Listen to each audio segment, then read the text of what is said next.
Facebook থেকে একটি mail আমার কাছে এসেছে এবং সেখানে বলা হয়েছে যে তোমার নামে যে বিভিন্ন ধরনের ফেক আইডি বা প্রোফাইল আছে তুমি এগুলোর বিরুদ্ধে রিপোর্ট করতে চাও কিনা। তুমি যদি রিপোর্ট করতে চাও তাহলে ওই আইডি বা পেজগুলোকে আমরা ডিসেবল করে দেব।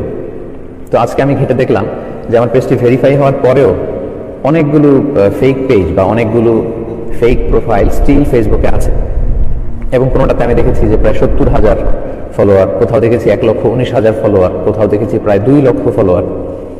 তো এখন আমি যদি এই পেজগুলো বা এই প্রোফাইলগুলোর ব্যাপারে রিপোর্ট করে দেই তাহলে সাথে সাথে কিন্তু ফেসবুক অথরিটি এগুলোকে ডিসেবল করে দিবে। তো আমি ভাবলাম যে এগুলোর বিরুদ্ধে রিপোর্ট করার আগে যারা এই পেজগুলো চালায় আমার নামে এবং আমার ছবি ব্যবহার করে তাদেরকে আগে একটা ওয়ার্নিং দেওয়া দরকার। আপনারা 3 দিন সময় পাবেন। I give you 3 days only. এই 3 দিনের মধ্যে আপনারা এই ফেক যে পেজগুলো আছে এবং আইডিগুলো আছে এগুলোর ছবি চেঞ্জ করুন।